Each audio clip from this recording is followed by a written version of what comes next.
O que acontece num cérebro que não consegue prestar atenção em alguma coisa? Um cérebro que não consegue prestar atenção em alguma coisa pode ter algumas questões, até um transtorno de déficit de atenção e hiperatividade, né? É uma das possibilidades que acontece no cérebro que não consegue prestar atenção. E nesses casos é necessário a criança passar por um diagnóstico com um neurologista, muitas vezes até utilizar uma medicação, né, para que a famosa Ritalina, né, que as pessoas falam, por exemplo, para ajudar essa criança a conseguir focar a sua atenção. A atenção, ela tem um aspecto muito importante em nossas vidas, né?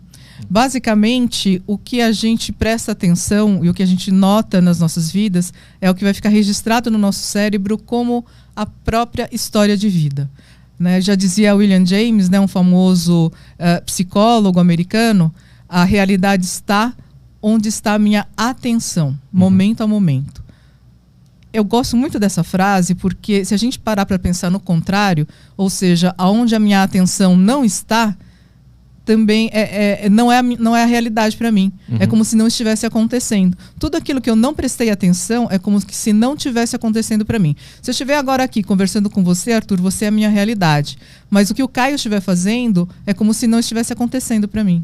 De alguma forma, então, a gente está vivendo numa sociedade que a gente está aumentando os recursos que nos tiram a atenção, né? Isso é um fato. A tecnologia está nos fazendo diminuir cada vez mais a capacidade de ter atenção, né? De ter uma atenção contínua. Na verdade, o que acontece com a tecnologia, ela rouba a nossa atenção do que a gente estava prestando atenção. Não sei se deu para entender. Sim. Né? Então, o que acontece é que nós estamos num mundo de alta estimulação. Então, por exemplo, eu estou agora conversando com você, aí toco o celular ou começa aquelas mensagens do celular, eu já não consigo mais prestar tanta atenção em você, porque eu começo a ficar curiosa com o que está acontecendo no meu celular, por exemplo. Né? E hoje nem precisa mais ter notificação, né? A mão já vai automaticamente pro celular mesmo sem notificação nenhuma. Né? A minha pergunta era assim, então...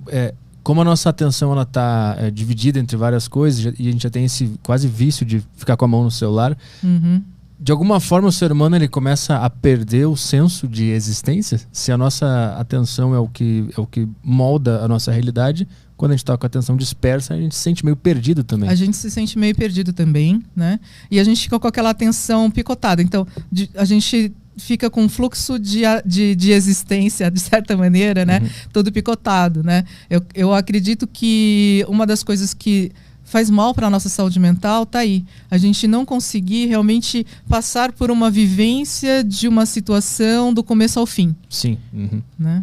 Parece que a gente está sempre num lapso temporal, daí a gente acorda em outro lugar e depois acorda em outro. Exatamente. Existe pesquisa que mostra como que o avanço tecnológico está afetando a nossa cabeça? Alguns pesquisadores têm esse interesse, né? Mas é uma coisa relativamente recente. É muito difícil ainda a gente ter uma conclusão do quanto esses aparelhos são prejudiciais, o quanto eles nos ajudam, né? Mas certamente uma faixa etária a gente precisa tomar cuidado, criança.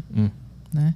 Por quê? Porque criança, ela ainda não tem o controle sobre o que ela precisa prestar atenção, não tem um mínimo controle. Então, se a criança estiver aqui, de repente tivesse uma criança, ela vem e começa Elisa, quero falar com você, tal. Não, mas eu preciso falar aqui com o Arthur. Não, mas aí eu pego dou um tablet para ela.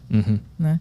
Acabou, né? Então, assim, aí aquela realidade passa a ser a dela. Né?